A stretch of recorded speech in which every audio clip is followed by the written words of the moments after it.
बोलता है कि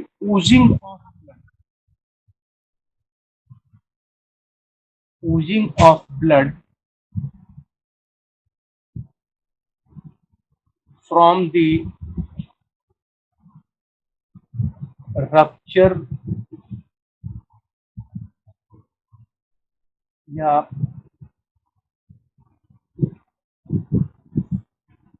डैमेज ब्लड वेसल्स।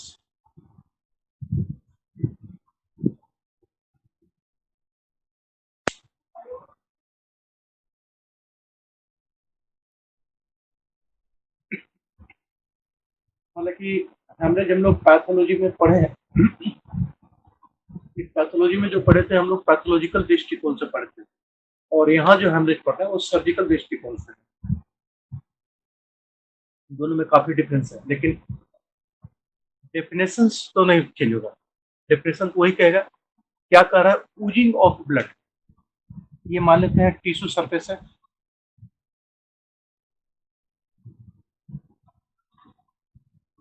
ये ब्लड वेसल्स है।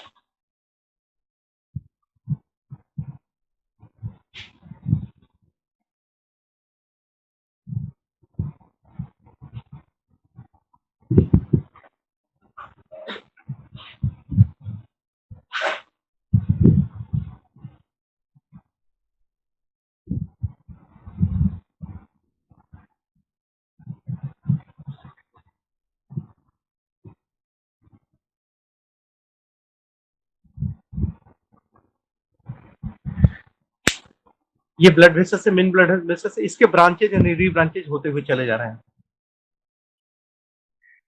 ये कह रहा है कि रैप्चर और डैमेज, रैप्चर और डैमेज का मतलब है कि कोई भी पोर्शन ये रैप्चर कर गया, फट गया, इन्फ्रैक्ट कर गया, या फिर ट्रॉमेटिक इंजरी हो गया, और इंजरी होने के बाद ऊजिंग, ऊजिंग का मतलब कि अंदर का जो ब्लड था ये आउटसाइड आ गया, बाहर आ गया। बाहर आने का मतलब यह नहीं है कि शरीर से बाहर आ जाए, ये कोई जरूरी नहीं है। जैसे ये स्किन है, स्किन से बाहर ब्लड आ गया तो भी हेमरेज ही है, लेकिन कई बार ऐसा होगा ना कि इंटरनल, खासकर इसमें चले आते हैं डेंगू में, चिकनगुनिया में, डिप्थीरिया में, इस समय इंटरनल हेमरेज हो जाता है। ब्लड वेसल्स अंदर रैप्चर कर जाते हैं और ब्लड बाहर निकल ही नहीं पाता है। तो रैप्चर या डैमेज ब्लड वेसल तो ये हो गया, लेकिन ऊजिंग ऑफ ब्लड जो है ये एक्सटर्नली का मतलब शरीर से बाहर भी हो सकता है, और इंटरनली उस जिस जगह पे डैमेज हुआ उस जगह पे भी अंदर रह जाएगा, वो स्किन सरफेस से बाहर नहीं आएगा। हाँ ठीक है, ये हो जाएगा तो यहाँ पर एक्यूमुलेशन ऑफ ब्लड, ये एक्यूमुलेट कर जाएगा और टिश्यू वहां पे स्वेल्ड भले हो जाएगा, ये चेंज हो जाएगा। तो दोनों कंडीशन में या तो एक्सटर्नल यूजिंग या फिर इंटरनल यूजिंग। आउटसाइड ब्लड आ गया तब भी हेमरेज, और आउटसाइड नहीं आ गया लेकिन ब्लड वेसल से बाहर निकल गया तो भी हेमरेज। वो कैपिलरी से भी निकल गया तब भी हेमरेज कहलाएगा। ऐसा नहीं सोचना कि कैपिलरी तो बहुत छोटा चीज है, उससे थोड़ा निकल गया तो क्या हुआ। एक माइक्रो ड्रॉप भी निकल गया अगर ब्लड वेसल से बाहर, तो it's also consider under haemorrhage. यहाँ तक कोई कंफ्यूजन की नहीं को?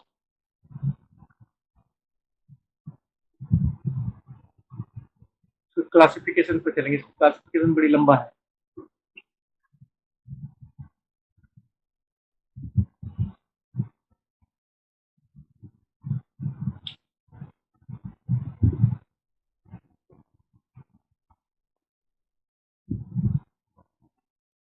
क्लासिफिकेशन पे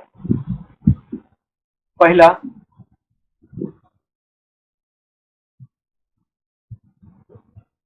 अकॉर्डिंग टू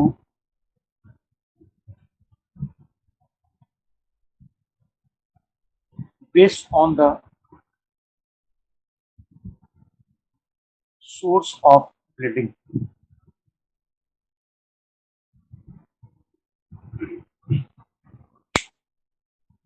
क्लासिफिकेशन कई होगा, उसको हम लोग अलग अलग ग्रुप में डिवाइड कर लिए हैं। इस ग्रुप में ये कारण हो सकता है, इस ग्रुप में ऐसा हो रहा है, तो उसके आधार पर क्लासिफिकेशन को हम लोग डिवाइड करके चलते हैं। उसमें फर्स्ट जो बात कर रहे हैं अकॉर्डिंग टू, मैंने उसके हिसाब से, किसके हिसाब से? तो सोर्स ऑफ ब्लीडिंग। इसमें कौन कौन आ रहा है ये देख लेते हैं। First, arterial haemorrhage.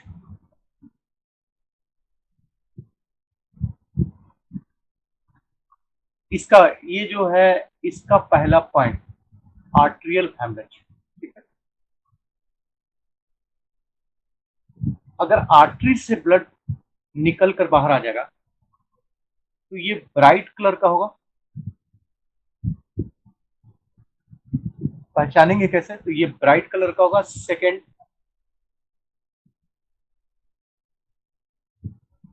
एस्पुरेटिंग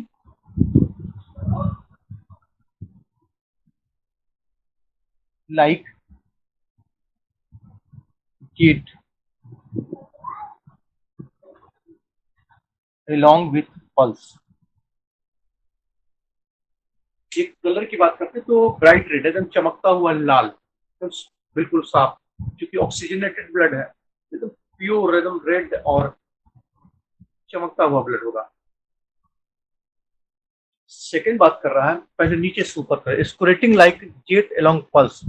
जैसे आप यहाँ पर हाथ रखते हैं तो पल्स आता है ना, ऐसे ऐसे ऐसे ऐसे ऐसे पल्स आ रहा है हार्ट रेट के साथ। तो बोलता है कि अगर आर्टरी डैमेज होगा, जैसे ही पल्स आएगा तो पल्स के साथ ये जैसे सिरिंज में हम भर लिए कोई चीज को, पानी को भर लिए या पिचकारी में भर लिए, और इसको हल्का सा हम पुश करेंगे, पल्स के साथ पुश करेंगे तो जेट के साथ ब्लड, कोई चीज पानी है तो जेट के साथ बाहर निकलेगा, फिर रुक गया, फिर प्रेस करेंगे फिर निकलेगा। तो बोलता है कि एलोंग विथ पल्स, पल्स जैसे ही ये सुनाई देगा, बस ये पिचकारी की तरह वहां से ब्लड निकलेगा, फिर स्लो हो जाएगा, फिर अगला पल्स आएगा तो फिर तेजी से निकलेगा, फिर स्लो हो जाएगा। तो एकदम से सिक्वेंसली पल्स के साथ ये तेजी से बाहर आना शुरू हो जाएगा। पल्स जैसे ही फील्ड करेंगे तो बड़ी तेजी से जेट की तरह वो बाहर कर देगा। दो फीचर अगर दिखाई दे रहा है कहीं पर तो ये आर्टेरियल हैमरेज का है। फिर बता रहे हैं कि आप सर्जरी का क्लास कर रहे हैं, आप पैथोलॉजी का क्लास नहीं कर रहे हैं। तो अब जो हैमरेज के क्लास से चल रही वो सर्जिकल दृष्टिकोण, वो सर्जिकल पॉइंट ऑफ व्यू लेकर चला जा रहा है। इसका डायग्नोसिस और सर्जिकल मैनेजमेंट या मेडिकल मैनेजमेंट के आधार पर बेस्ड है ये सब चीज एकदम से जुबान पे होना चाहिए आपके। और हेमरेज सबसे इम्पोर्टेंट टॉपिक्स में आता है किसी भी, अगर मेडिसिन में है तब भी, पैथोलॉजी में है तब भी, सर्जरी में है तब भी, क्योंकि कोई भी इंजुरी होगी तो उसमें हेमरेज ही होगा। और बता चुके हैं करीब करीब 30% ब्लड अगर एक टाइम में लॉस्ट हो जाता है हेमरेज के बाद वजह से तो मौत निश्चित है। सेकंड पर आते हैं, कुछ पूछना है तो पूछ लीजिएगा, यहाँ तो कोई प्रॉब्लम। सेकंड क्लासिफिकेशन बता देंगे।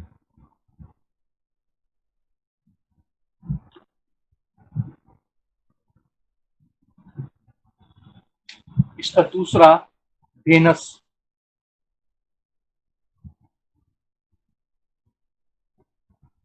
हेमरेज।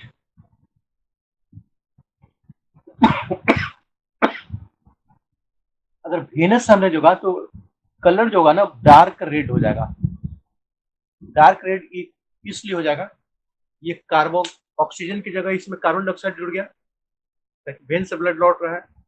साथ में इसके अलावा वेस्ट प्रोडक्ट जो यूज किया हुआ सब्सटेंसेज वो वापस या तो रिफाइन होने के लिए या डिटॉक्सिफाई होने के लिए या फिर किडनी में यूरिन के रूप में बाहर आने के लिए निकला है वहां से। तो कलर वहाँ आरटीएल में जहाँ ब्राइट रेड था तो यहाँ पे डार्क रेड रहेगा, लाल ही, लेकिन लाल डार्क का मतलब एकदम गाढ़ा ब्लैकिश की तरफ पड़ना शुरू हो जाएगा। लाल रंग में, एक गिलास लाल रंग में एक चुटकी काला रंग मिला देने के बाद उसको बोल दीजिए, जो कलर निकल गएगा ना वैसा कलर हो जाएगा। साथ में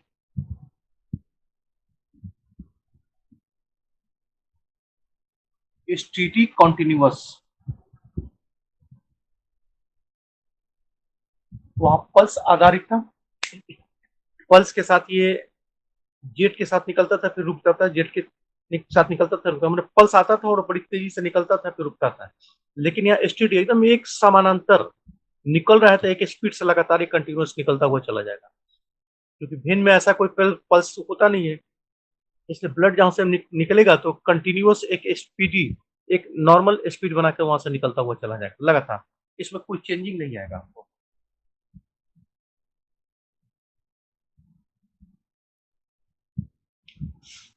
लेकिन ये बड़ी डेंजरस स्टेज में आ जाएगा।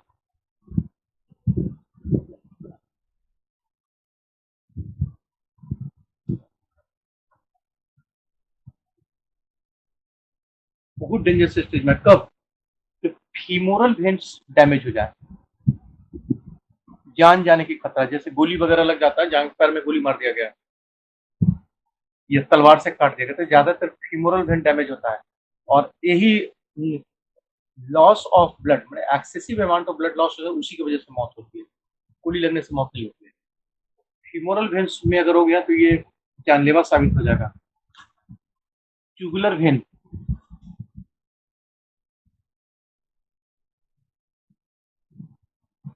ऑसोफेगियल varicose, portal vein. Sir femoral vein के नीचे क्या लिखे हैं? Femoral sir vein, jugular vein, oesophageal varicose. Varicose का मतलब वेन को मोटा हो जाना। उसको पोर्टल वेन्स, लीवर को जो सप्लाई जाने वाला है मेसेंट्रिक आर्टरी से, अगर ये सब में अगर हैमरेज हो जाता है, बड़ी क्रिटिकल कंडीशन है। और कॉमन प्लेस है, ये जो लिख रहे हैं ना, ये कॉमन प्लेस है जहां वेन में इंजुरी होती है, और इसकी वजह से वेनस हैमरेज परसिस्ट करता है।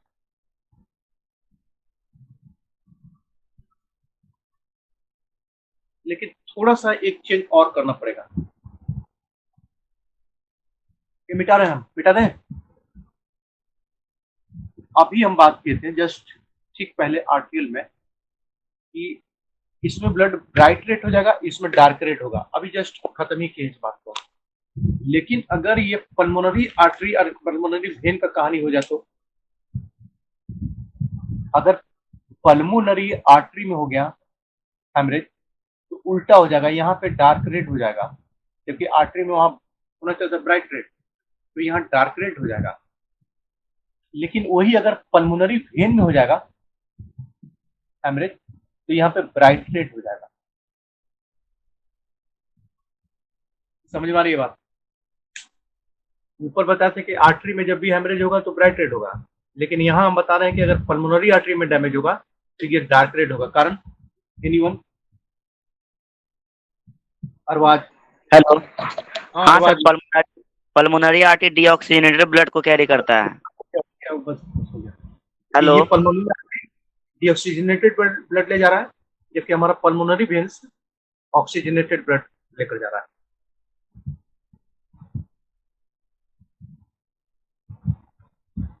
तो ध्यान देना है कि लंग्स से अगर हेमरेज है, जैसे वोमिट मैसेज वोमिटिंग कर रहा है ब्लड का, तो ब्लड का कलर देख के आपको ये पता चल जाएगा कि आर्टरी डैमेज हुआ पल्मोनरी का या फिर वेन डैमेज हुआ।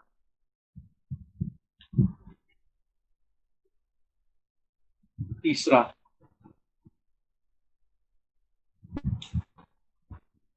कैपिलरी। अगर कैपिलरी हेमरेज हो गया, इसमें क्या होगा? क्योंकि कैपिलरी भी आर्टरी का पार्ट है, टर्मिनल पार्ट है। कैपिलरी हमारा टर्मिनल पार्ट है आर्टरी का, इसके बाद आर्टरी खत्म हो जाता है, वहां से वेन शुरू हो जाता है। तो स्वाभाविक है कि इसमें जो प्रॉपर्टी होगा ब्लड का, वो करीब करीब आर्टरी से मिलता जुलता होगा, लेकिन एक चीज का डिफरेंस होगा। पहले कलर की बात करते हैं, तो ब्राइट रेड,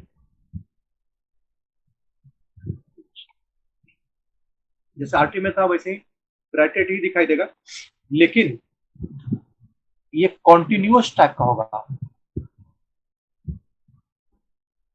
एंड रैपिड होगा, बड़ी तेजी से लॉस करेगा और कंटिन्यूअस पूज। अरे ये कैपिलरी हो गया, यहां से ये वेन्यूल में कन्वर्ट करेगा सेल के चारों तरफ घूमकर, तो इस जगह आते आते हमारा पल्स जो है लॉस्ट कर जाता है। पल्स का जो उतार चढ़ाव होता था, जिसके वजह से ब्लड का प्रेशर चेंज होता था, कैपिलरी तक आते आते वो पल्स प्रेशर बहुत कम जाता है, तो उसका असर नहीं होगा। तो जेट की तरह जो आर्टरी में ब्लड आ रहा था और जा रहा था, ये जो सिरिंज से हम पानी पुश कर रहे हैं, ये प्रॉपर्टी कैपिलरी में लॉस कर जाएगा, लेकिन कलर वही रहेगा, ब्राइट रेड रहेगा, लेकिन ये रुक जाएगा और बाकी का प्रॉपर्टी वेन वाला हो जाएगा, कंटिन्यूअस निकलता रहेगा लगातार, उसमें कम बेस ज्यादा वाला सिचुएशंस नहीं आएगा, कंटिन्यूअस निकलता रहेगा। लेकिन चूंकि कैपिलरी बड़ी छोटा है और बहुत पतला है, माइक्रोस्कोपिक स्ट्रक्चर है, तो यहां से जो ब्लड लॉस्ट होगा ना, तो ऊजिंग टाइप का होगा, मैंने धीरे धीरे धीरे धीरे करके निकलता रहेगा, एकदम फोर्स के साथ नहीं निकलेगा, ये थोड़ा थोड़ा थोड़ा ऐसे ऐसे करके निकलता रहेगा। इसको तो ऊजिंग, ऊजिंग मैंने चूना, अगर साधारण ग्रामीण बोलचाल की भाषा में बात करें तो वहां से रीस रहा है, घाव से जैसे पानी कैसे रिसता है, तो रीसना, उसी को हम लोग ऊजिंग बोलते हैं। तो यहाँ पर ऊजिंग हो रहा है। ये अगर प्रॉपर्टी कहीं दिखाई देता है क्या, तो it is the conditions of capillary haemorrhage. ये हमारा पहला क्लासिफिकेशन था। यहाँ तक किन्हीं को कुछ पूछना है तो पूछिए, फिर सेकंड पे हम आ जाएंगे।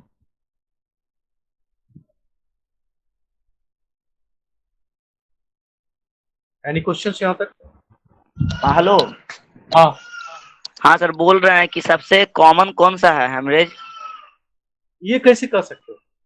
कंडीशन जैसे वाला सर एक्सीडेंटल में कॉमन कौन सा है? वेनस, कैपिलरी, कैपिलरी अगर सबसे कॉमन की बात करें, अगर ट्रॉमेटिक की बात करें तो ट्रॉमेटिक में कैपिलरी, ये मार दिए, कैपिलरी डैमेज हो गया, ये कस के कोई पकड़ लिया काफी जोर से, तो कैपिलरी डैमेज हो गया, छोड़ने के बाद देखते हैं यहाँ पर रेड हो जाएगा और निशान रह जाएगा ब्लड का। तो अगर उस ट्रॉमेटिक के दृष्टिकोण से बात करें तो कैपिलरी। लेकिन बिग ट्रॉमा है कि जैसे चाकू से कट गया, तलवार से कट गया, या लेसरेट इंजुरी हो गया, तो उसमें आर्टरी, वेन और कैपिलरी तीनों डैमेज होगा। वेरिकोज वेन है, वेन मोटा हो गया, तो ज्यादातर वो वेन में हेमरेज होगा।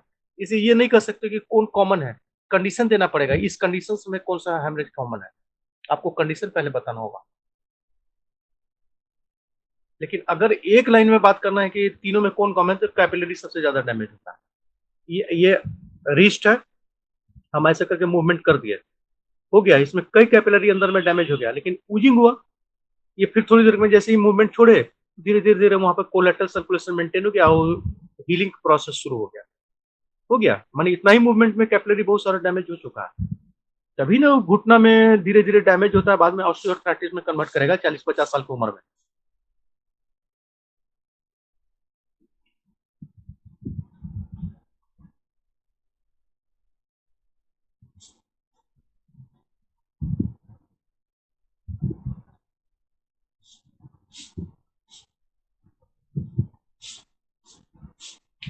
सेकंड पर बात करते हैं।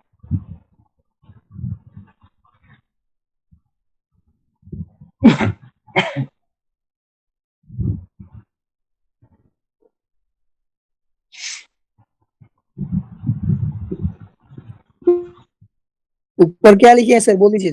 लिखा है, पहले लिख दीजिए।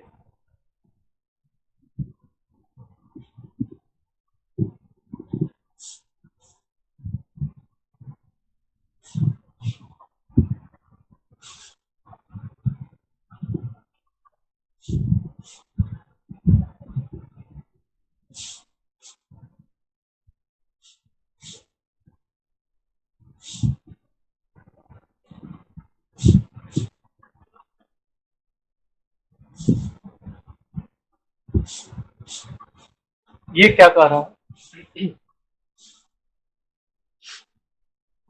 फिर से दूसरा क्लासिफिकेशन में आ गया। एक तो किसमें हो रहा था उसके आधार पर ये बोल रहा है according to based on the time of onset.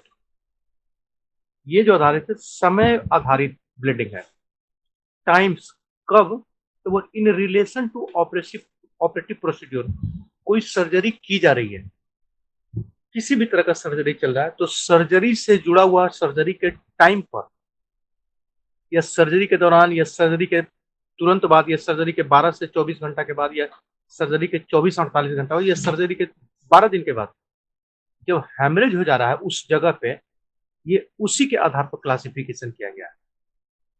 Surgery के दौरान तो हेमरेज होना ही होना है, वो तो कटना ही ब्लड वेसल्स, लेकिन हो सकता है कि सर्जरी के बाद भी हेमरेज कंटिन्यू रहे, या सर्जरी के दूसरा दिन जाके हेमरेज शुरू हो जाए। क्या हेलो, सर्जरी के दूसरा तीसरा दिन हेमरेज शुरू हो जाए, या सर्जरी के 10वां दिन हेमरेज शुरू हो जाए, ये उसके आधार पे क्लासिफिकेशन किया गया है। अब इसमें रिलेशन टू एनी के बाद क्या लिखे हैं sir? Hello, relation to any के बाद क्या लिखे हैं? Any operative procedure, OPERATIV, operative. Board board थोड़ा छोटा है, मेरी मजबूरी है कि इसी में आप लोग को सब पढ़ा देना होता है। टू एनी ऑपरेटिव प्रोसीड्योर,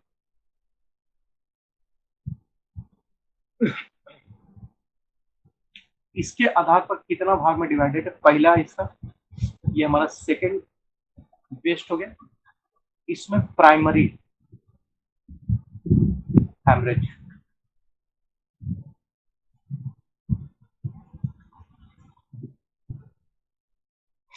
क्या कहता है primary haemorrhage? occurs at the time of surgery और इंजुरी। इसमें पहला हो गया प्राइमरी हैमरेज, यहाँ पे चीरा लगा, ब्लीडिंग शुरू हो जाएगा, स्वाभाविक है। तो at the time of surgery या टाइम ऑफ इंजुरी, यहाँ पे कट गया या डैमेज हो गया तो इंजुरी हो गया। तो टाइम जो है वो किया गया वहां पे इंजुरी या फिर सर्जरी। सर्जरी भी एक काइंड ऑफ इंजुरी ही है, लेकिन ये प्लान्ड इंजुरी है। तो दोनों कंडीशंस के टाइम में जब उसी समय ब्लीडिंग होने लगता है या हैमरेज, ब्लीडिंग मतलब हैमरेज हो गया, तो उसको हम लोग प्राइमरी हैमरेज के नाम से जानते हैं।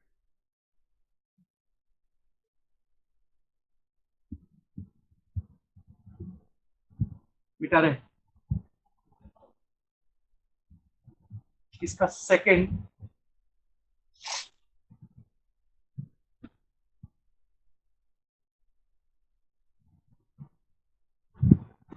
रिएक्शनरी हैमरेज,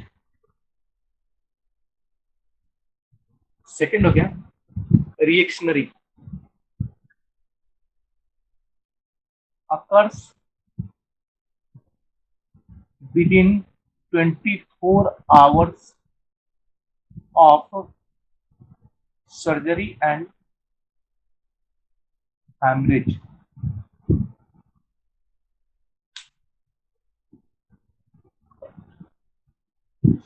अगर एवरेज टाइम की बात की जाए तो 4 to 6 आवर। इसको समझो, प्राइमरी के बाद सेकेंड रिएक्शनरी, बंद हो गया। प्राइमरी जो इंजुरी था की वजह से जो ब्लीडिंग हो रहा था वो बंद कर दिया गया, सुचरिंग कर दिया गया या रुक गया, अपने क्लॉट करके रुक गया, ठीक है। लेकिन बोलता है कि ये फिर से शुरू हो गया, और कब शुरू हो गया? तो 24 घंटा के अंदर। कि अभी कितना बजेगा? 8:30 हो रहा है, तो 8:30 बजे आज ऑपरेशन किया गया और रात में या फिर कल सुबह तक, अर्ली मॉर्निंग 3-4 बजे फिर से ब्लीडिंग होने लगता है, तो that type of haemorrhage is called reactionary. मैंने सर्जरी का जो प्रोसीड्योर था वो कंप्लीट करने के बाद फिर से शुरू हो गया। 24 घंटा के अंदर बताता है, लेकिन इतना टाइम भी नहीं लेता है। ज्यादातर देखा गया कि ज्यादातर केसेस में चौथा से छठा घंटा के बीच में, 8:30 बजे सर्जरी की है तो 12 से लेकर 2 बजे के बीच में फिर से ये ऊजिंग शुरू हो जाएगा। तो दैट इज कॉल्ड रिएक्शनरी। एक कॉमन है, ऐसा अनकॉमन बात नहीं है। खासकर बड़े सर्जरी जैसे फीमर का फ्रैक्चर्स है, हीप का ट्रांसप्लांटेशन है, या लीवर को ऑपरेट किया गया, गोल ब्लैडर को ऑपरेट किया गया, तो फिर से वहां पे शुरू हो जाता है। तब ना वहां पे ड्रेन लगा देते हैं। ड्रेन लगा देते कि जो ऊजिंग मटेरियल है अगर वहां पे जमा होगा तो हेमेटोमा हो जाएगा, थ्रोम्बोसिस का प्रॉब्लम है, तो वहां पे ड्रेन लगा देते हैं। वो धीरे धीरे डिस्चार्ज होकर नीचे बोटल्स में या फिर फॉलिज में वो धीरे धीरे डिस्चार्ज होकर उसमें गिरते रहते हैं। तो ये अनकॉमन नहीं है, इसको ये नहीं सोचना कि हो जाता हो किन्हीं किन्हीं में। जब भी बड़े सर्जरी करते हैं, जैसे गोल ब्लैडर का ऑपरेशन कर रहे हैं, लीवर का ऑपरेशन कर रहे हैं, एसाइटिस का ऑपरेशन कर रहे हैं स्टोमक, तो ये सब होगा। फीमर का ऑपरेशन कर रहे हैं, हिप जॉइंट का ऑपरेशन कर रहे हैं, तो होगा ये सब। तो उसमें ड्रेन सिस्टम लगा देते हैं, पाइप को अंदर जोड़ देते हैं और पाइप को नीचे फॉलिस से या फिर बोतल से जोड़ देते हैं। वो धीरे धीरे करके उससे निकलता रहता है बोतल में जमा के, अंदर नहीं जमने देना है। अंदर जमेगा हेमेटोमा होगा, हेमेटोमा होगा तो थ्रोम्बोसिस एम्बोलिज्म बहुत बड़ा खतरा, जान का खतरा होगा। हट क्या सर हाँ कुछ सर पूछ बोल रहे रहे हैं हैं हेलो किसी हाँ सर बोल रहे हैं किसी एक्सीडेंटल केस में पूरा और पैर रेप्चर, तो उस समय किस तरह सर एक्सीडेंटल केस में क्या पूछ रहे हैं नहीं सुने पूरी बात हम कट क्या रही है आवाज एक्सीड कोई एक्सीडेंटल केस में अगर पैर पूरा हाँ रेप्चर कर गया पूरे एक्सीडेंटल केस में, तो उस समय किस तरह होता है सर? पूरा पैर मतलब वेन आर्टरी या फिर कैपिलरी पूरा डैमेज होता है? पैर रैप्चर करके ये कौन सा सेंटेंस होता है तो पूरा ये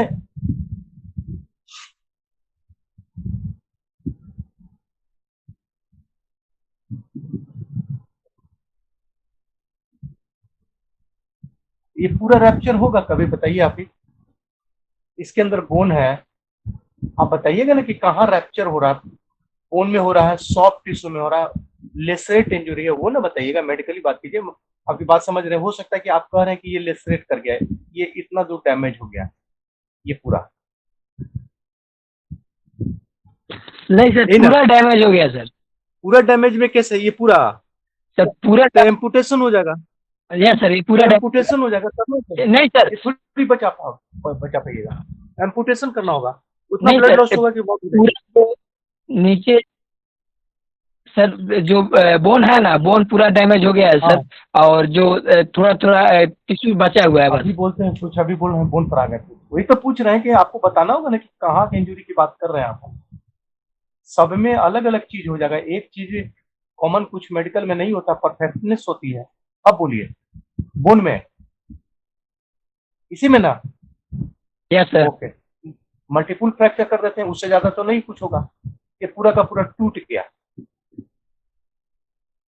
इस जगह अगर आप ब्रेक करते हैं आर्टरी का एक फ्रैगमेंट है टूटा हुआ फ्रैगमेंट ऐसे कांच मतलब शीशा का टुकड़ा की तरह काम करता है ये पूरे soft tissue and blood vessels को यहाँ रैप्चर करेगा पहला वाला से मिलाइए आर्टरी वेन एंड कैपिलरी तीनों डैमेज होगा इसमें तीनों का सिम्टम आएगा कंबाइंड साथ में इसमें प्राइमरी हेमरेज ये तो कंटिन्यू होगा जान जाने की खतरा रहेगी तुरंत इसको सॉर्ट आउट नहीं करते हैं सॉर्ट आउट कैसे करेंगे तो ऑपरेशन होगा तब ना ब्लड ट्रांसफ्यूजन करेंगे ना अरे मालूम हो गया कि यहाँ इतना बड़ा डैमेज एक्सरे में कराने से निकल गया सीटी स्कैन से निकल गया तो सबसे पहले इसकी भरपाई तो तब करेंगे जब ऑपरेशन करेंगे मेरे पास इसका ट्रीटमेंट है ना पहले कि इस जो ब्लड लॉस हो रहा है तो इमीडिएटली इसको ट्रांसफ्यूजन करवा दें हम तुरंत उसको 2 यूनिट 3 यूनिट चढ़ा दें ऑपरेशन का प्लान कल है लेकिन मरने थोड़ी देंगे कल तक उसको कंटिन्यू 40 यूनिट तक ब्लड चढ़ जाता है 4 दिन के अंदर में 2-3 यूनिट तो चढ़ा ही जा सकता है चढ़ता रहेगा इसमें ओपन करेंगे ना ओपन करने के बाद सारा सारा को रिपेयर किया जाता है सारा ये तो ऑर्थोपेडिक सर्जन इसको रिपेयर करेंगे लेकिन जो सॉफ्ट टिश्यू का इंजुरी हो गया बहुत बड़ा ब्लड लॉस हो गया यहाँ पर प्लास्टिक सर्जन से रिकंस्ट्रक्टिव सर्जरी बोले जो ब्लड वेसल्स बड़ा ब्लड वेसल्स है ना उसको फिर ये जोड़ते हैं माइक्रो सर्जरी करके इसको जोड़ देते हैं बड़ा वेन बड़ा ब्लड वेसल को जोड़ देते हैं लेकिन छोटी आर्टरी छोटे वेन को छोड़ दिया जाता है छोटी आर्टरी छोटे वेन ना अपने आप हील कर जाते हैं या फिर कोलेटरल सर्कुलेशन का मतलब होता है कि ये जो डैमेज हो गया तो यहाँ से ये कट गया छोटा है इसको आप इसको दिमाग नहीं लगा सकते बहुत ज्यादा नहीं जोड़ सकते हैं इसको छोड़ देना है ये क्या होता है ना कि कटा हुआ सरफेस से ऐसा ऐसा करके स्प्रॉटिंग जैसे तना काटते तो निकल जाता है वैसे ही स्प्रॉटिंग हो जाता है और स्प्रॉटिंग होकर ये धीरे धीरे धीरे करके जो दूसरा साइड बना होता है ना उस साइड से आके जुड़ जाएगा ये बना लेगा इसी को बोलते हैं कोलेटरल सर्कुलेशन कि फिर से वो मेंटेन कर लेगा अपने आप को लेकिन बड़ा आर्टरी बड़ा वेन कट गया ना तो उसको प्लास्टिक सर्जन ऑर्थोपेडिक सर्जन उसको कुछ नहीं करेंगे वहां पे रहते हैं मौजूद है प्लास्टिक सर्जन उस दोनों को फिर रैप्चर पार्ट को ऐसे करके जोड़ देते हैं और जोड़ने के बाद सुचरिंग माइक्रो सर्जरी करके उसको छोड़ देते हैं बड़ी लंबा प्रोसीड्यूर है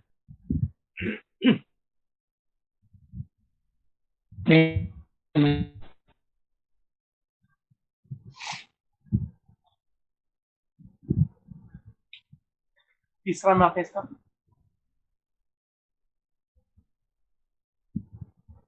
secondary hemorrhage.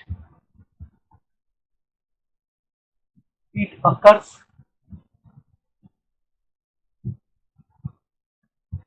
after 7 to 14 days of surgery and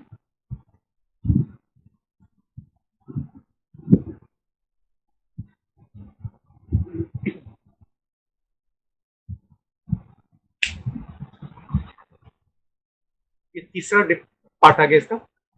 बोले कि ये 24 घंटे के अंदर हुआ तो रिएक्शन था। अब बोलता है कि ये ऑपरेशन किया गया या फिर इंजरी हुआ तो उसका 7 से 14वां दिन फिर से वहां पर हैमरेज हो गया अपने आप। तो अपने आप कुछ नहीं होता है, होता क्या है ना कि जैसे खांस दिया पेशेंट, छींक आ गया, अचानक से करवट ले लिया, ऐसा पोस्चर चेंज हो, ऐसा बहुत सा चीज होता है जिसको रोक नहीं सकते आप। तो उसके वजह से फिर से ये हैमरेज हो गया 7 to 14 डेज। कई बार तो अपने आप क्लॉटिंग मटेरियल वहां पे जमा और फिर से वहां हट जाता है और फिर से वहां पे ब्लीडिंग शुरू हो जाता है। तो that type of bleeding is called secondary haemorrhage. ये 7वां से 14वां दिन। और ये ज्यादातर देखा गया ब्रेन हैमरेज जब होता है या फिर मायोकार्डियल इन्फार्क्शन होता है तो बोलता है ना डॉक्टर कि भाई अभी से 21 दिन बहुत खतरनाक है। 21 डेज अगर स्टेबल हो जाते हैं, ठीक तो करती हैं लेकिन 21 डेज तक अगर स्टेबल हो जाते हैं तब आप समझ सकते हैं कि रिकवर कर दिए हैं। तो उनका कहने का मकसद यही होता है कि कहीं ये सेकेंडरी हैमरेज के रूप में 7वां दिन या 14वां दिन फिर से कहीं ना हैमरेज होता है और फिर से हैमरेज हो जाएगा तो फिर बड़ा मुश्किल हो जाती है, री हैमरेज हो जाना बहुत मुश्किल हो जाती है। तो ये उसी बात से डरते हैं कि कहीं सेकेंडरी हैमरेज इसमें 7वां दिन ये से 14वां दिन में फिर से दोबारा ना हो जाए।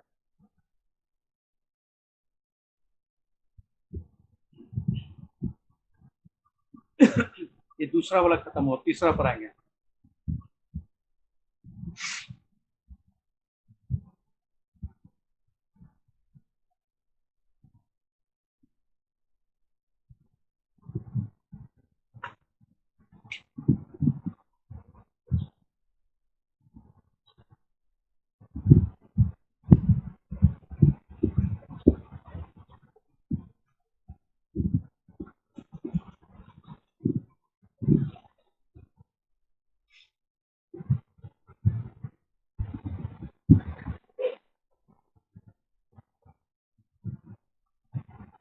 Based on the type of hemorrhage, किस तरह का वो दिखाई दे रहा है, इसके आधार पर फिर से इसको क्लासिफाइड हम लोग किए हैं। इसका पहला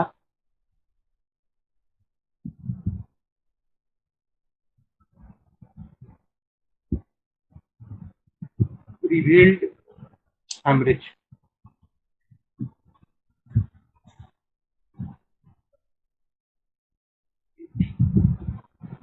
ज्यादातर ये एक्सटर्नल हैमरेज,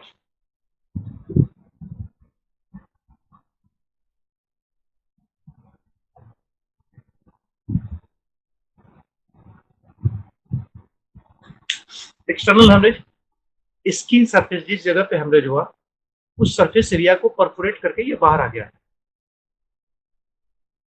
आपको दिखाई दे रहा है, ब्लीडिंग दिखाई दे रहा है, बाहर निकल के चला रहा है, तो दैट इज एक्सटर्नल हैमरेज और इसी को हम लोग रिवेल्ड हैमरेज के नाम से जानते हैं।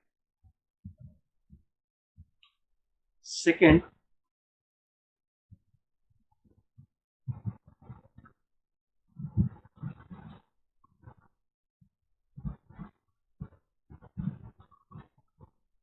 Concealed haemorrhage. ये ज्यादातर इंटरनल हैमरेज है, ये आपको कभी दिखाई नहीं देगा।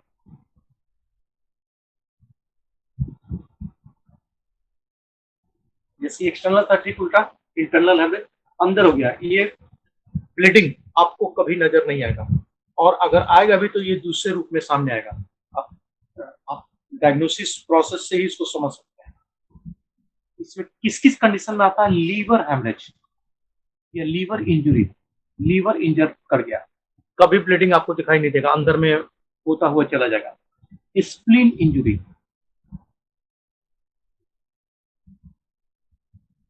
ये आपको दिखाई नहीं देगा। सेरेब्रल हैमरेज, जिसकी अभी बात की है ब्रेन हैमरेज का, सेरेब्रल हैमरेज ये सब आपको दिखाई देने नहीं जा रहा, लेकिन इंजुरी हो रहा है उसका इफेक्ट हम देखते हैं। सेरेब्रल हेमरेज होगा, एक तरफ का लकवा सामने आएगा, शॉक का स्टेज सामने आएगा। लीवर इंजुरी होगा, तुरंत उसका मेटाबॉलिज्म स्लो हो जाएगा, फंक्शनल एक्टिविटी प्रभावित हो जाएगा, टेम्परेचर का प्रभाव हो जाएगा, दिखाई देने लगेगा, पेन आ जाएगा। तो इसको जब भी होता है ना, वो डायग्नोस्टिक मेथड से उसका जो सेकेंडरी कॉम्प्लिकेशंस होगा ना, उसके आधार पर इसको हम लोग पहचान सकते हैं। अब फिर वो इन्वेस्टिगेशन हो गया, सीटी स्कैन करवा लिए, एमआरआई करा लिए, या फिर और भी टेक्निक्स है, बैरियम मिल एक्सरे हो गया। तो ये सब टेक्नोलॉजी इस्तेमाल करके ही आप उस हेमरेज के बारे में जानकारी ले सकते हैं। हाँ, उसका सिम्टम है, सिम्टम के आधार पर एक बेसिक आइडिया हो जाएगा तुरंत कि ये ऐसा हुआ है। तो क्या करते हैं, सीटी स्कैन करा के देखते हैं, अगर उससे भी नहीं समझ में आया तो फिर एमआरआई करा के देखते हैं, एमआरआई ऑफ ब्रेन करा के देख लेते हैं। लीवर में क्या करते हैं, अल्ट्रासाउंड करा लेते हैं या फिर सीटी स्कैन करा के देखते हैं। तो ऐसे आपको कभी दिखाई नहीं देगा ये।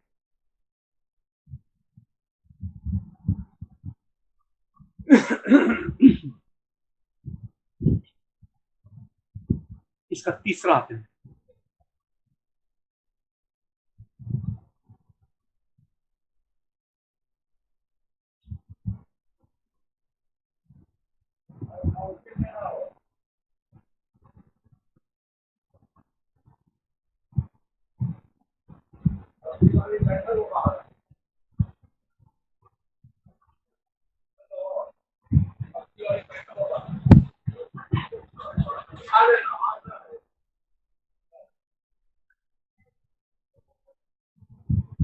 दोनों का मिला जुला रूप है, नाम से ही पता चल रहा है। शुरू में कैंसिलेट और बाद में रिवेल टाइप का हेमेटमेसिस।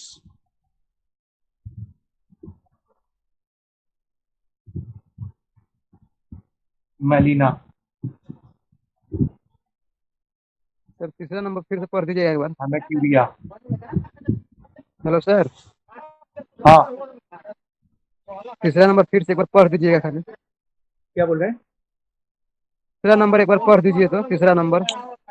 तीसरा नंबर है इनिशियली कैंसिल्ड, ये वाला पहले इंटरनल हेमरेज है, एंड बट लेटर थोड़ा देर के बाद ये एक्सटर्नल हेमरेज के रूप में हम इसको देख पाते हैं। कि पहले नहीं दिखाई दिया हेमरेज, इंजुरी से ब्लड निकलता हुआ नहीं दिखाई दिया, लेकिन थोड़ा समय के बाद हमको दिखाई देने लग गया या उसका सिम्टम आ गया, जैसे हेमेटमेसिस। हेमेटमेसिस का मतलब है blood which as like vomiting, vomit करके मुंह से ब्लड आ जाना, हेमेटमेसिस। मेलिना, स्टूल से पास आउट, स्टूल के साथ या स्टूल के रास्ते एनल कनाल से ब्लड का निकल जाना, मेलिना। तो ये बता रहा है इंटरनल हेमरेज इंटेस्टाइन का या स्टोमिक का हुआ है। हेमेटमेसिस स्टोमिक या ओसोफेगस का हुआ है या फिर लंग्स का हुआ है।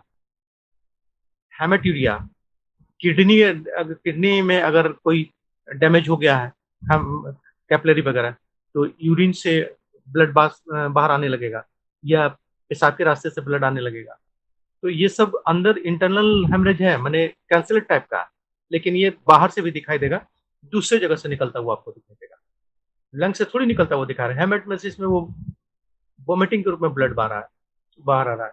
तो ये बता रहा है ना कि या तो पेट, ऑसोफेगस या फिर लंग्स का हेमरेज हो चुका है। मेलिना, मेलिना ज्यादातर लार्ज इंटेस्टाइन या स्मॉल इंटेस्टाइन का हेमरेज है, तो ये स्टूल से पास आउट हो रहा है, तो इस ढंग से ये पता चल जाता है। इसीलिए उसका नाम पड़ गया इनिशियल कैंसल, शुरू में कैंसल्ड है और बाद में ये revelled.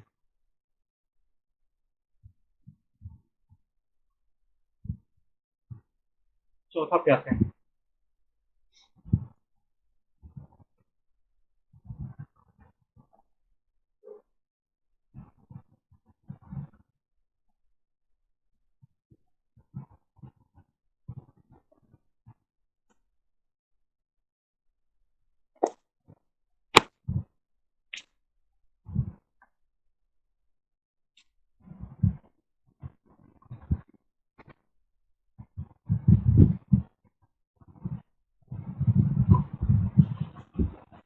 based on the duration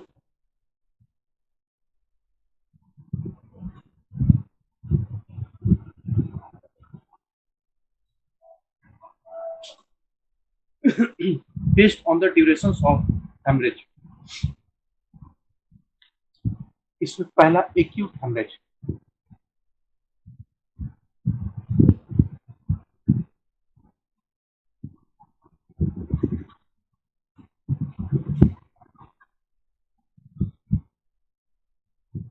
इसके बारे में कहें sudden and severe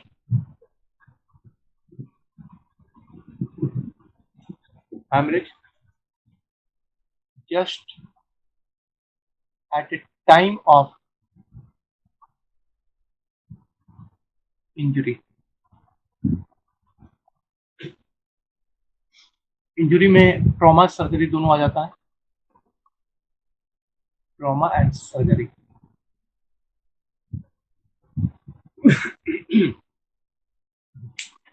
acute haemorrhage की बात करें तो जिस समय इंसिजन दिए, यहाँ पे एक सर्जिकल इंसिजन दिए, देते के साथ ही शुरू हो गया, इसी को बोलते हैं एक्यूट हेमरेज। इंजुरी हुआ, चोट लगा, यहाँ पर लेसरेट हुआ, हेमरेज शुरू हो गया, तो उसके आधार पे किस टाइम का क्या है, इंजुरी के समय से किसका क्या रिलेशन है, तो तुरंत हो गया, सडन ऑनसेट और बड़ा सीवियर होता है, ये ब्लीडिंग बड़ी तेजी से होने लगेगा और इसको रोकना बड़ी जरूरी होता है। Second, chronic haemorrhage.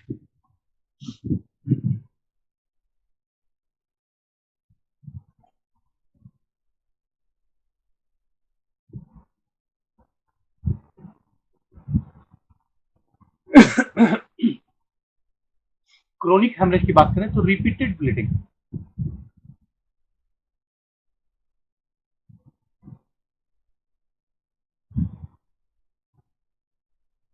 लगातार ब्लीडिंग हो ही रहा है, या रुक गया फिर हो गया, 4-6 घंटे में या 2 दिन के बाद फिर से शुरू हो गया, फिर ठीक हो गया, फिर हो गया, तो ये रिपीटेड ये ब्लीडिंग लगातार होता ही रहेगा जब तक कि कॉजेटिव फैक्टर को ठीक न करें। लाइक पेप्टिक अल्सर, ये जब तक पेप्टिक अल्सर नहीं ठीक होगा तब तक होते रहेगा। कार्सिनोमा,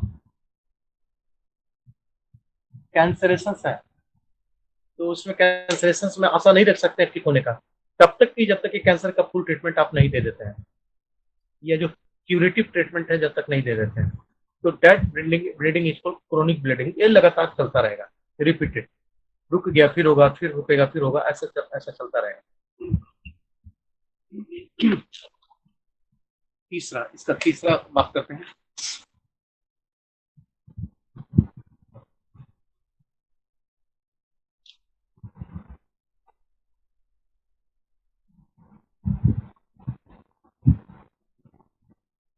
acute on chronic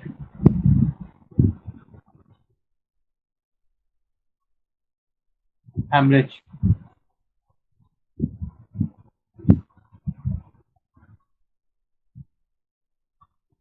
ये बहुत और डेंजरस है।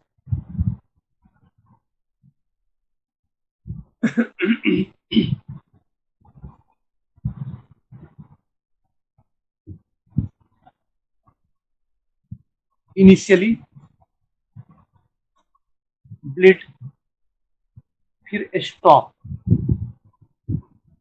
ठीक है, शुरू में ब्लीडिंग हुआ एक्यूटली, मैंने तुरंत शुरू हो गया और उसके बाद फिर अचानक से ये स्टॉप हो गया, स्टॉप होने के बाद फिर से इनिशियली ब्लीडिंग हो गया, यानी फिर जैसे ब्लीडिंग हुआ था वैसे ही शुरू हो गया।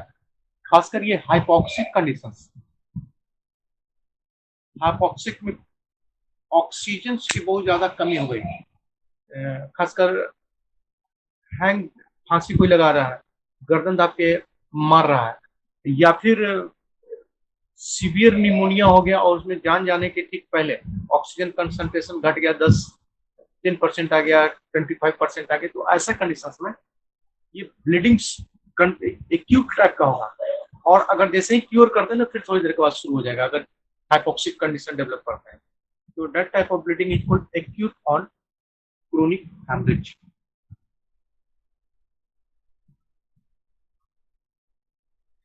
ये चौथा था, पश्चिमा पे आते हैं।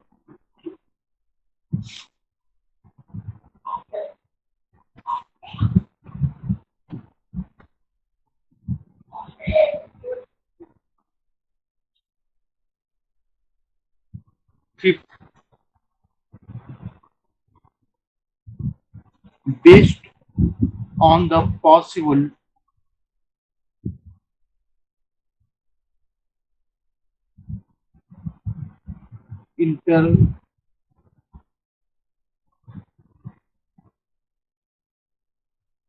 interventions, INTELVENTI,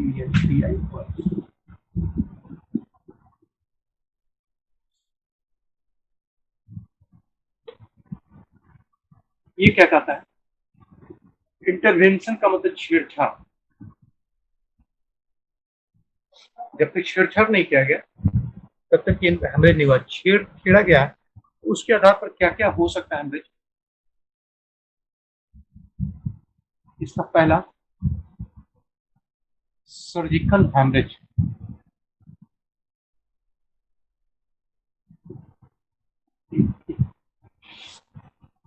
सीधा बात है, रिलेटेड टू सर्जरी।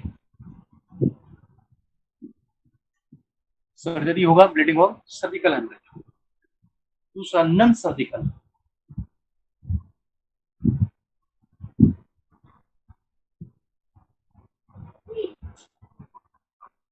सेकंड में आ गया नॉन सर्जिकल हेमरेज।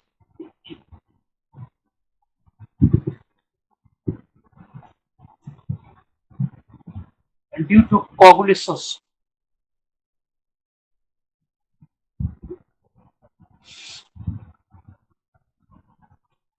abnormality,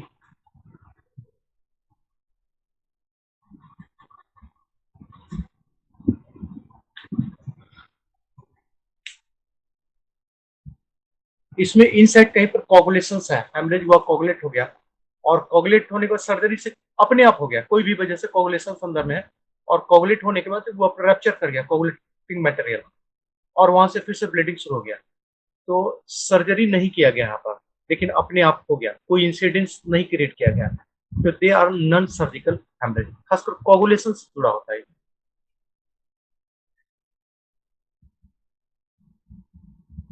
ये इतना तरह का इसका क्लासिफिकेशन है। यहां तक जिनको पूछना है पहले पूछ लीजिए।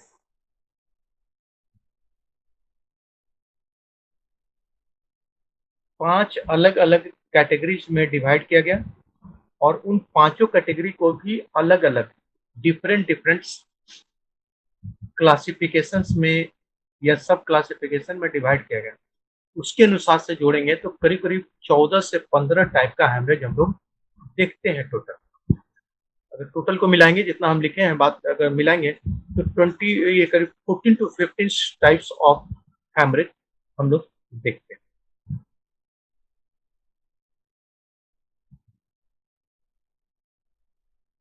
यहाँ तक किन्हीं को कुछ पूछना है? सर सेकेंड क्लासिफिकेशन में जो थर्ड नंबर में लिखा है सेकेंडरी हेमरेज, उसके बाद थोड़ा बता दीजिए।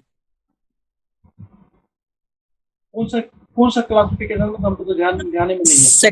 सेकेंड क्लासिफिकेशन बताया ना, उसमें उस ये बेस्ड ऑन हेमरेज, प्राइमरी और ये एक्सटर्नरी बोला ना? यस सर, प्राइमरी, एक्सटर्नरी और सेकेंडरी लिखाए थे। हाँ याद आ गया। सर सेकेंडरी के बाद बता दीजिए सर, उस समय नहीं थे हम, नेटवर्क नहीं था।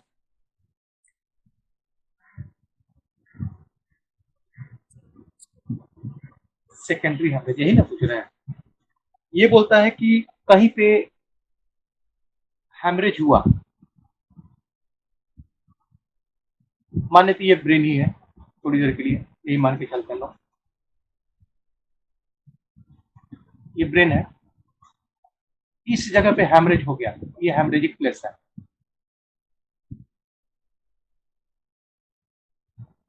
ब्लीडिंग हुआ, कई बार नाक से बाहर आ जाएगा ब्लड, मुंह से बाहर आ जाएगा, कई बार हेमेटोमा के रूप में, पेशेंट कोमा में गया, सीटी स्कैन करा रहे हैं, हेमरेज शूट आउट हुआ, पता चला, और ये क्योर हो गया, हेमरेज बंद हो गया।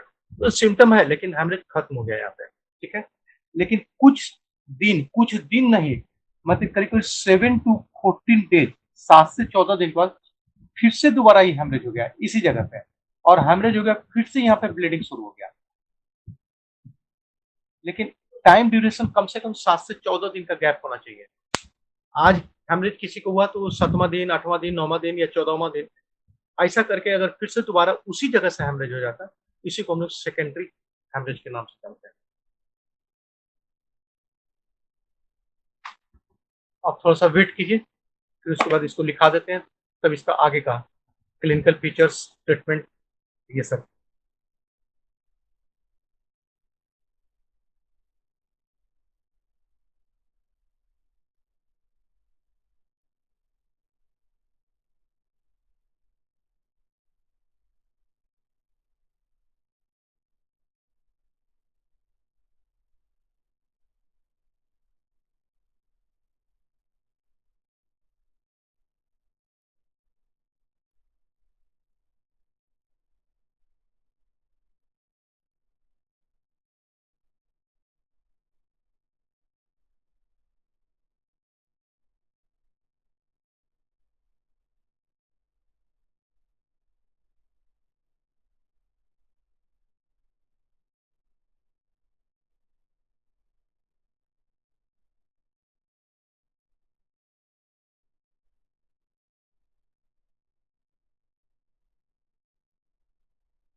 हेडिंग हेडिंग देना है।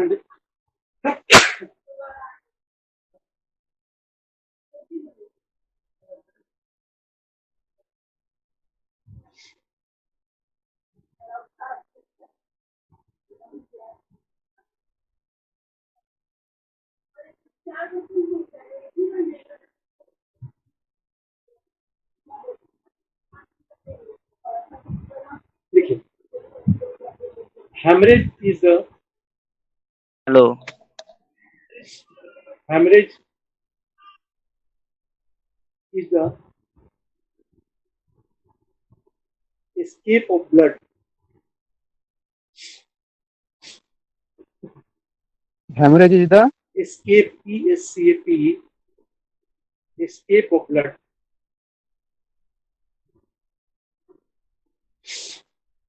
फिर से बोलिए sir. Hemorrhage is the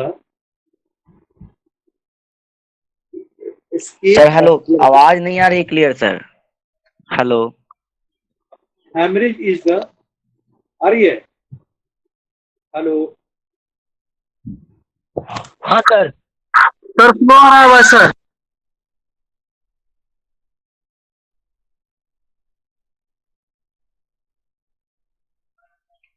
hello sir, आवाज क्लियर नहीं आ रही है सर। सर लेफ्ट हो गए हैं।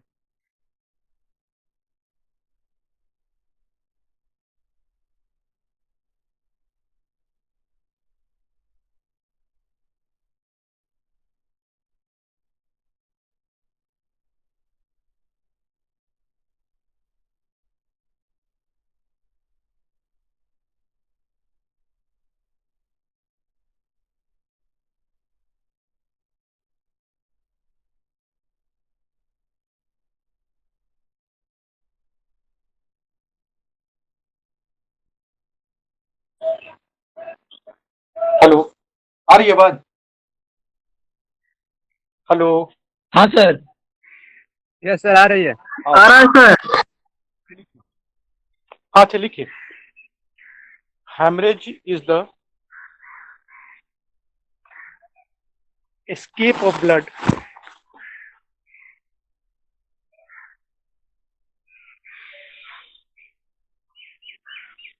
Hemorrhage is the escape of blood from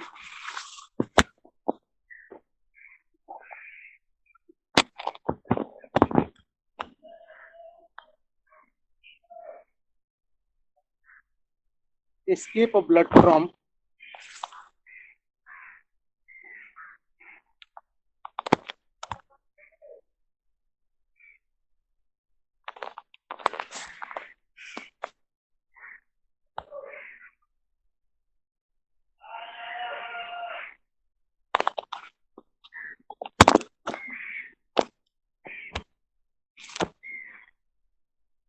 a blood vessels.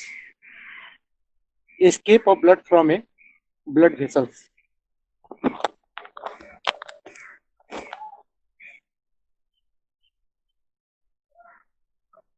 Full stop. The bleeding may be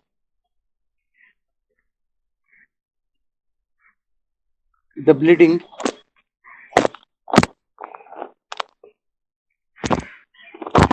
may be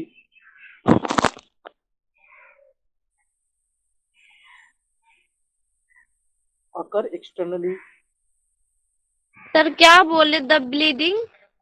may be एक minute the bleeding may occurs externally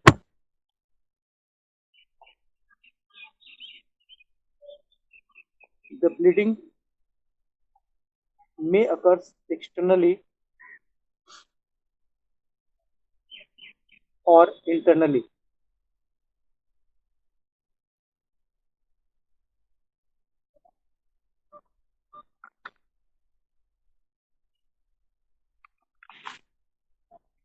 अब heading देना है क्लासिफिकेशंस ऑफ hemorrhage.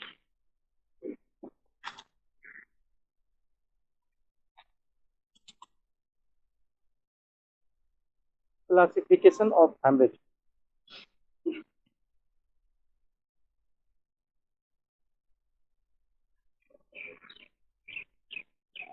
उसमें पहले लिखिए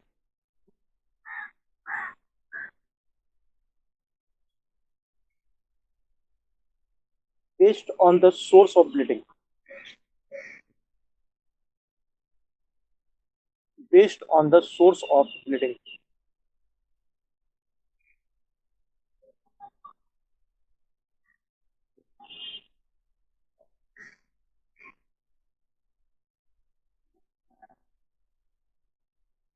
source of the bleeding sir source of bleeding इसमें लिखिए there are following types.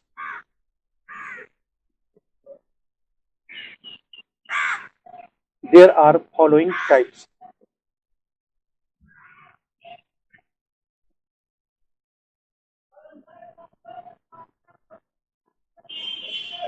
इसका ए लिखिए arterial haemorrhage. Arterial haemorrhage.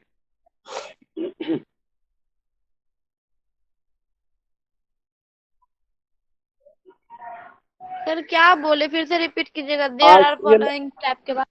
Arterial haemorrhage इसका पहला ए में आर्टियल हेमरेज. क्या देखें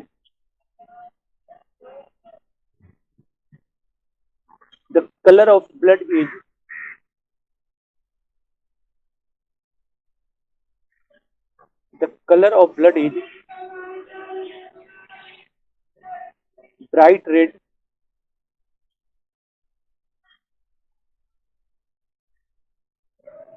and estuting squirting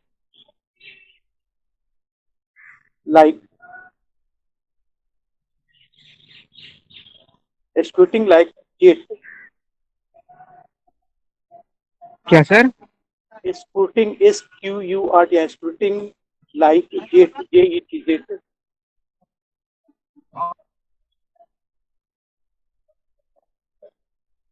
Along with pulse.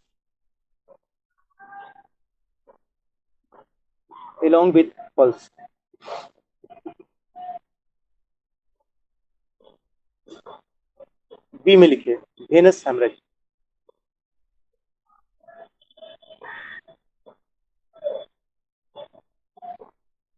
B में venous haemorrhage. Venous sir venous VENOUS. क्या देखें the color of blood is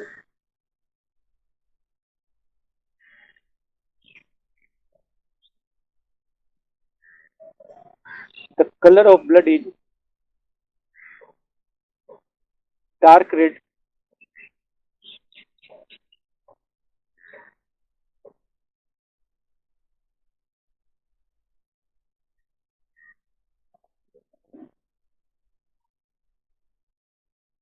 comma STD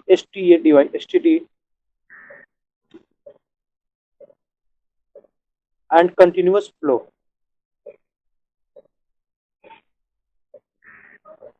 sir dark red के बाद बोलिए तो STD and continuous flow. Dark red के बाद क्या बोल रहे हैं? Dark red comma STD and continuous flow.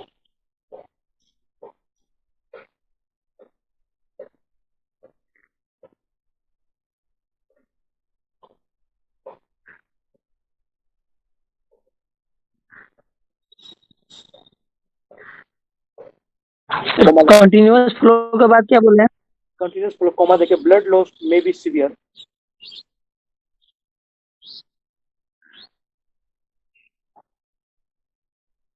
Blood loss may be severe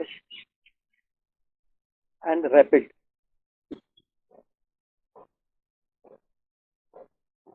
Blood loss may be severe or rapid.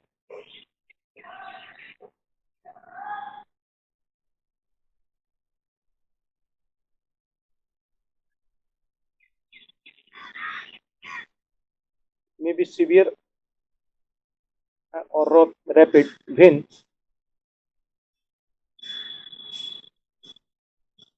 bleeding is from when bleeding क्या is sir? from vein bleeding is from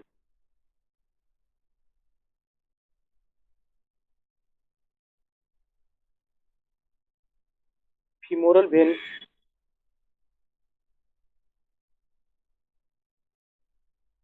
comma, jugular vein,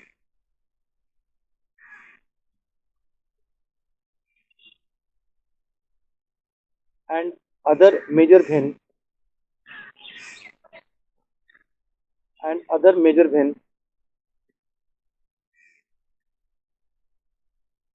comma, varicose vein,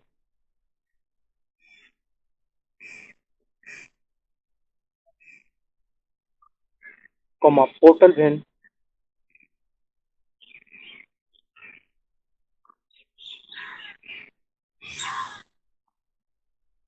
varicose के बाद क्या बोले sir? portal PORTL, portal vein,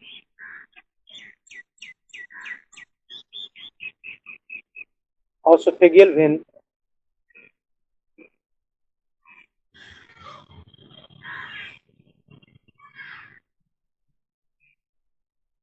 etc.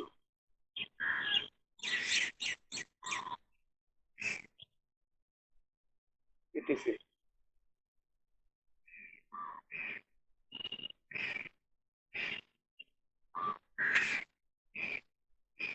इस सब सी में लिखे capillary haemorrhage,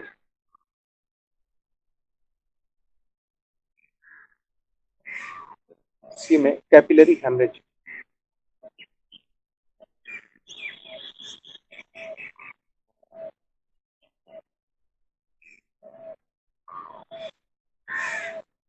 इसमें लिखे here bleeding is rapid, here bleeding is rapid and bright red in color,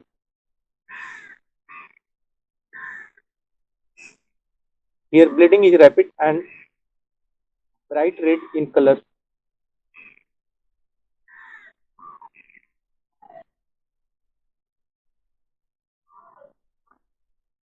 and continuous oozing type,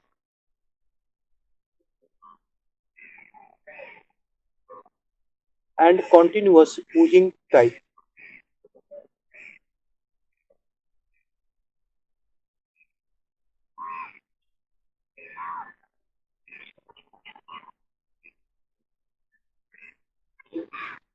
खत्म हो गया। अब सेकेंड क्लासिफिकेशन लिखिए,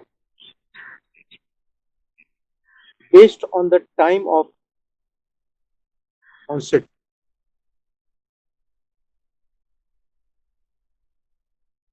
based on the time of onset,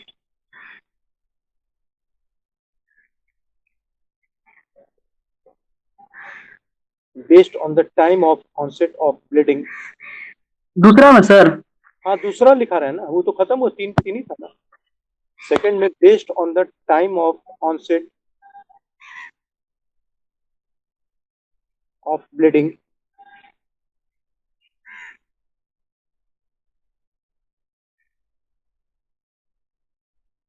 in relation to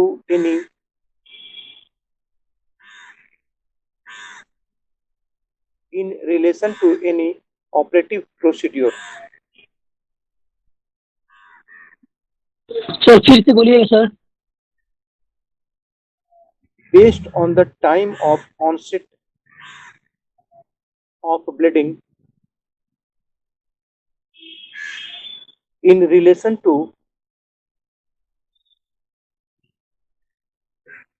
any operative procedure,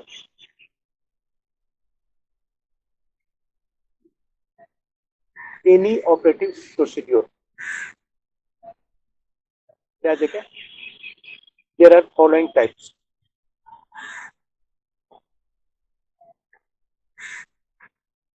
there are following types,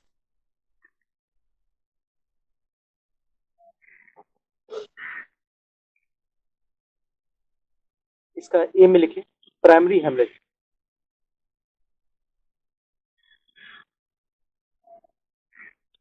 primary haemorrhage that जगह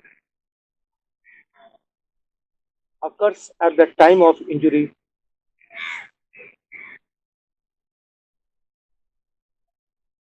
primary haemorrhage में dash देखे sir primary haemorrhage में dash देखे occurs at the time of injury or operation.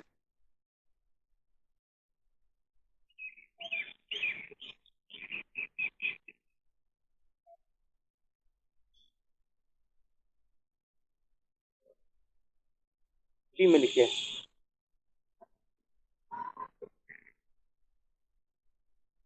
Reactionary haemorrhage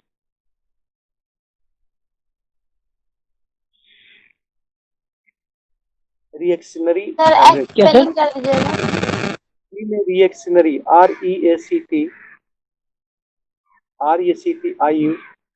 REACTIONARY reactionary haemorrhage dash देखें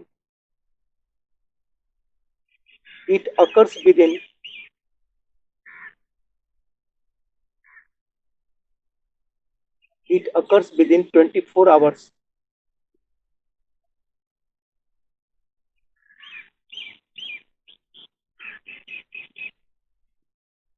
occurs within 24 hours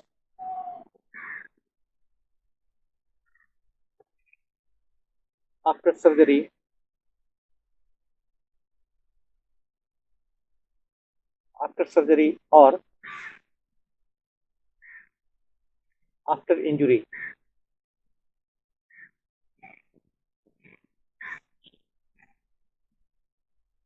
Commonly in 4 to 6 hours. Sir commonly के बाद Commonly in 4 to 6 hours.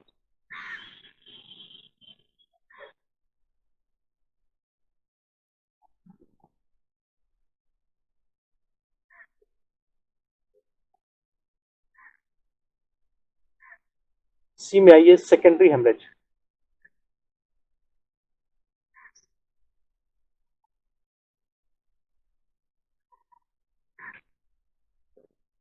सी में secondary haemorrhage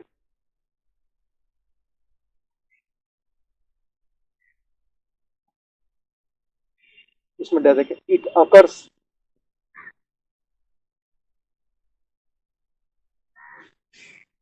seven to 14 days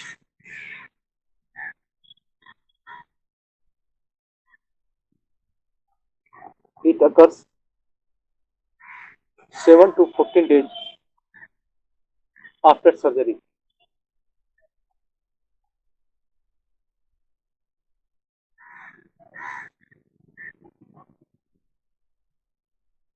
Seven to 14 days after surgery.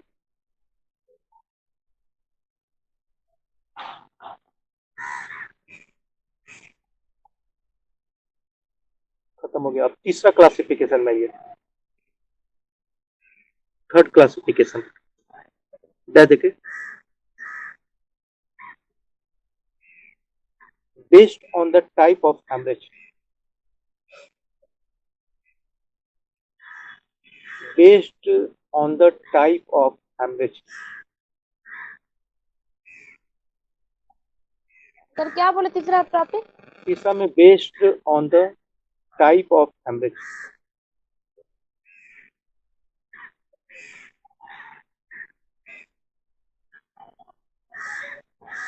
इसमें पहला लिखिए ए revealed hemorrhage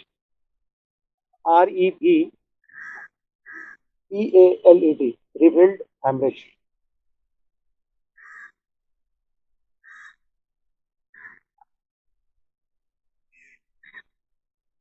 क्या देखें it is visible external hemorrhage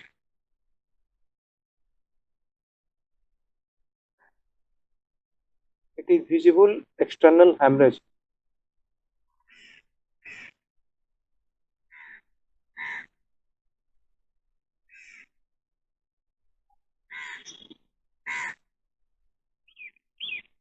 B में concealed hemorrhage CONCEALED CEALED। क्या बोले हैं सर? एक्सटर्नल हेमरेज के बाद खत्म हो गया, बी में आना है। Concealed haemorrhage, CONCEALED, concealed haemorrhage. क्या देखें, it consist internal haemorrhage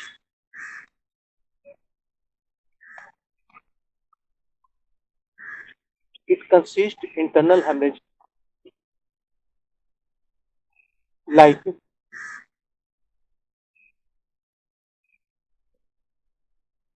liver injury,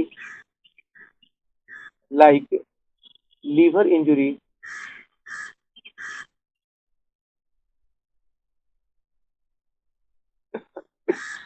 spleen injury,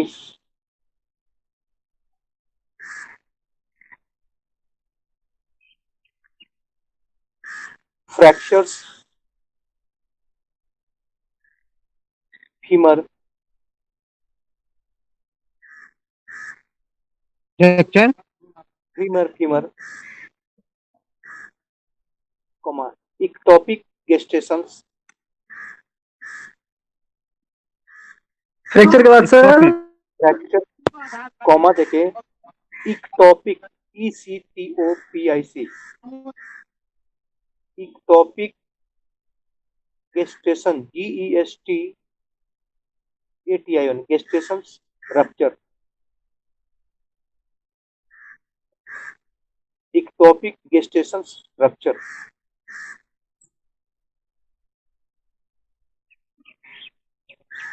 comma, cerebral hemorrhage,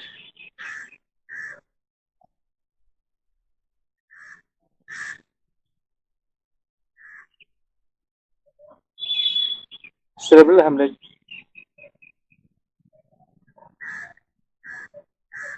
etc. Cerebral haemorrhage के बाद क्या बोले सर? etc. Okay sir. सी में लिखे, इनिशियली considered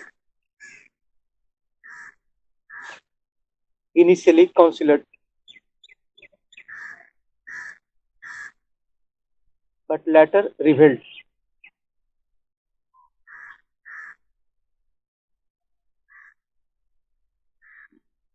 बट के बाद सर later revealed,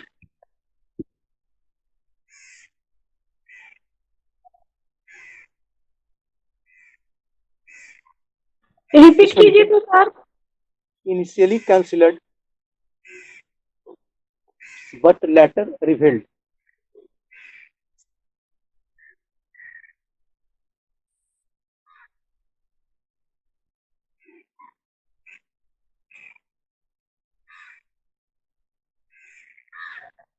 इसमें क्या देखें, like हेमेटमेसिस,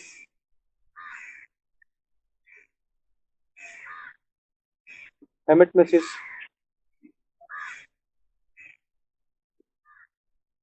haemat sir haematemesis,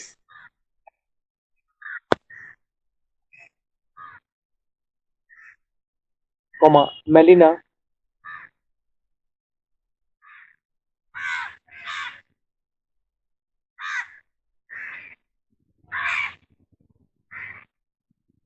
comma, हेमेटूरिया,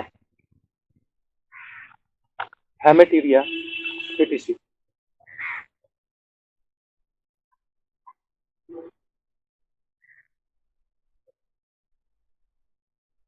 खत्म हो गया। अब चौथा में आइए,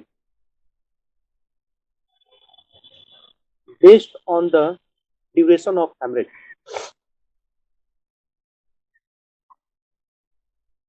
based on the duration of hemorrhage,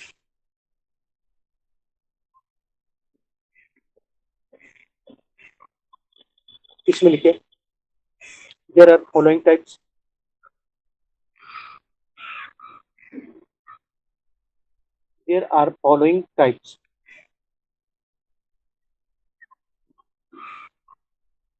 ए में लिखे acute hemorrhage, ए में acute hemorrhage, क्या देखें,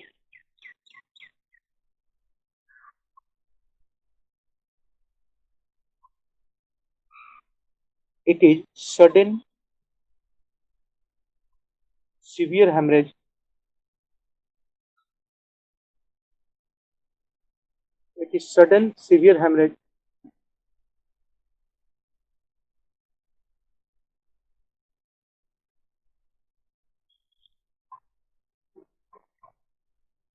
after trauma and surgery. Sudden severe के बाद क्या बोले sir?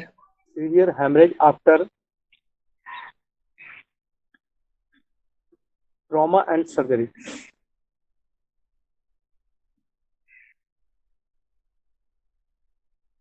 After trauma and surgery.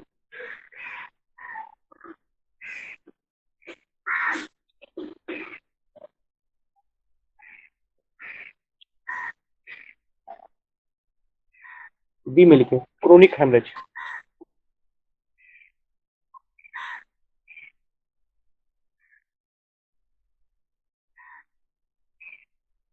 Does it?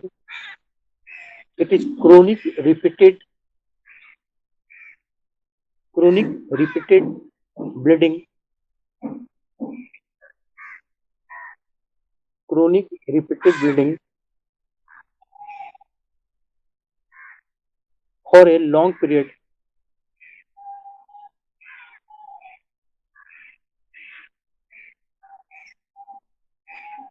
Like in hemorrhoids. Sir bleeding के बाद क्या बोले? Repeated bleeding. It is chronic repeated bleeding for a long period, like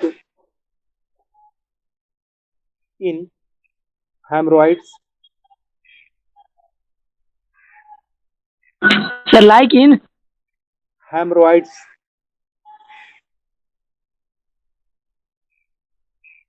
Comma, bleeding peptic ulcer.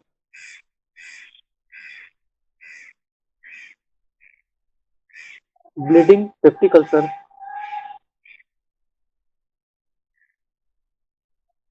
Comma, carcinoma cecum. Carcinoma cecum, etc.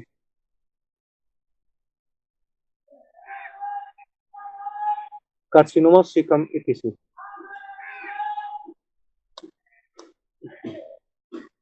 Paragraph change करके इसी में लिखना. They present with chronic. क्या sir? क्या sir? They present with chronic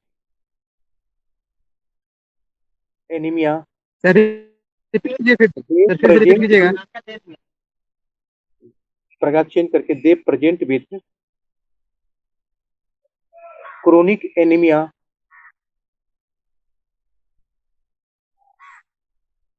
and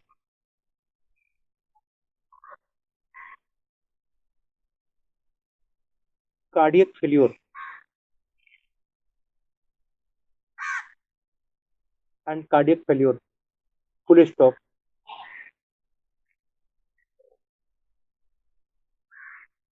They are in a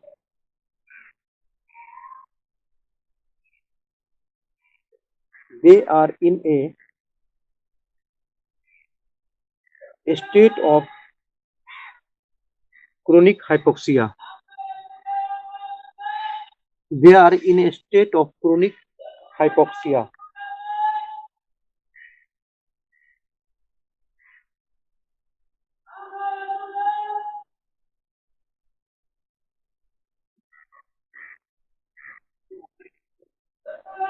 It is corrected by packed cell.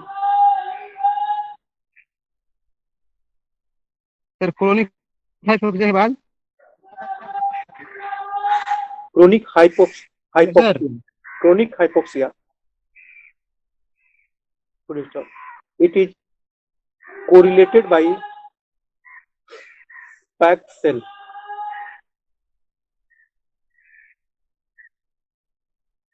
Packed cell. correlated by packed cell. It is corrected by packed PACKED packed cell transfusions. Pack ना sir, pack ना.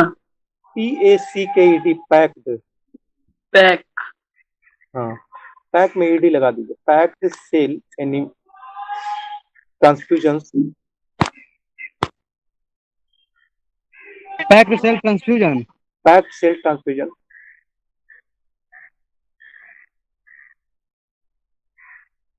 सी में आइए,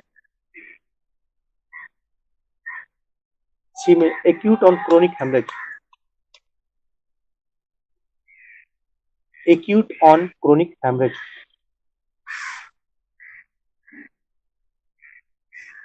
देखिए, it is more dangerous as the bleeding, it is more dangerous as the bleeding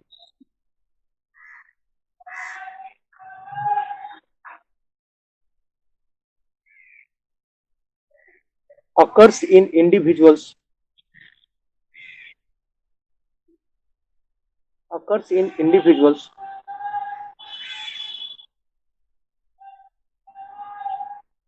who are already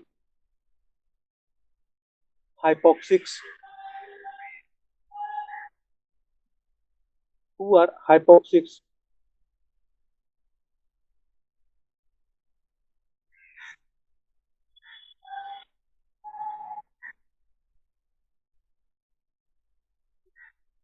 hypoxics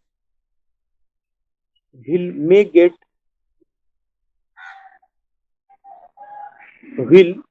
yes sir, will WHILE will may get worsen faster, may get worsen faster,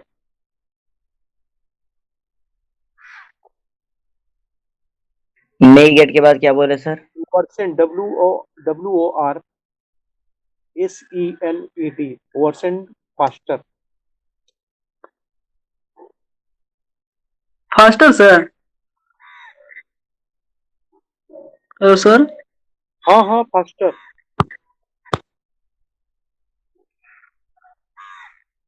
fifth में आइए, पांचवा,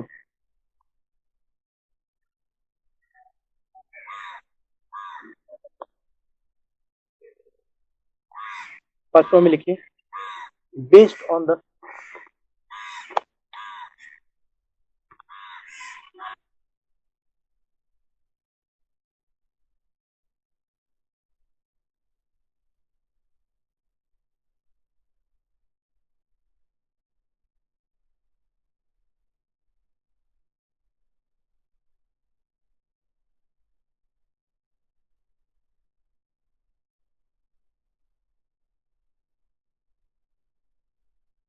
hello,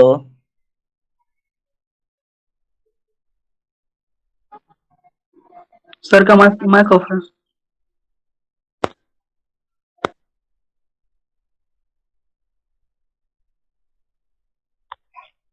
hello हाँ hello, sir, आ रही आवाज? Hello, जी sir आ रहे हैं।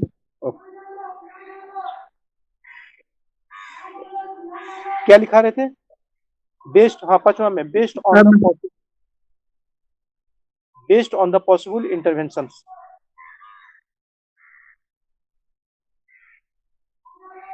Based on the possible interventions.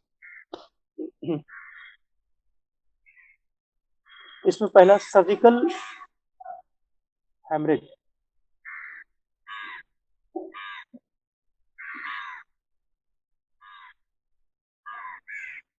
Based on the क्या बोले? Based on the possible intervention, based on the possible interventions. इसमें लिखे ए, पहले ये लिखे, there are following types, sir surgical haemorrhage में हाँ हाँ उसमें डैश दीजिएगा ना, there are following types.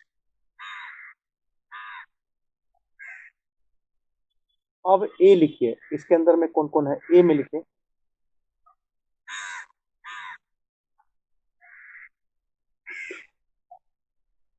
Surgical haemorrhage,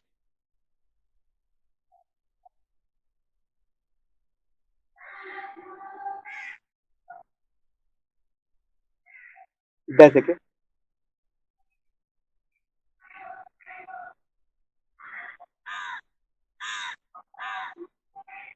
This type of hemorrhage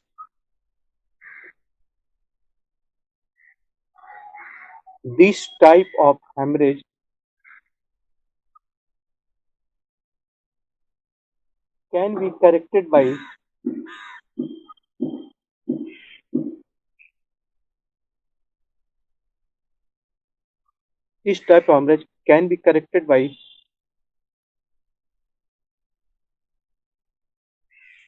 surgical interventions. Can be corrected by surgical intervention.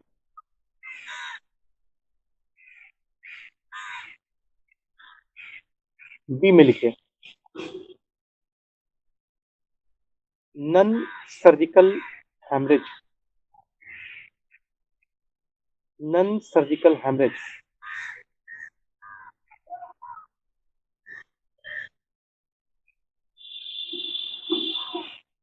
देखे this is diffused type of haemorrhage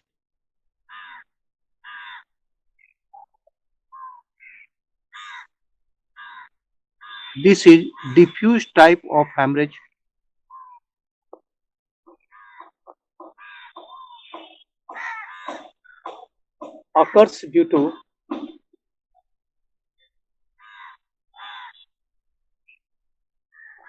coagulations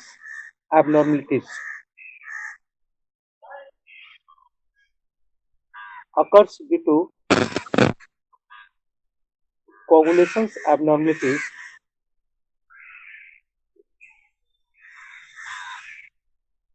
And treated by Sir, due to coagulation. coagulations abnormalities and treated by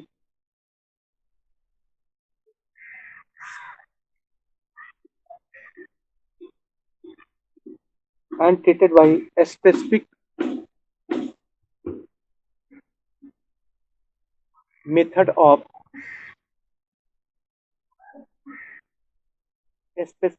of surgery.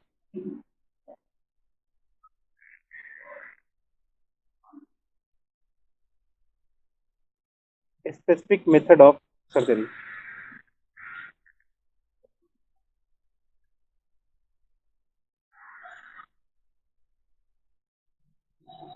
बस हो गया, बाकी जो rest रह गया कल पढ़ा देंगे, उसको लिखा देंगे।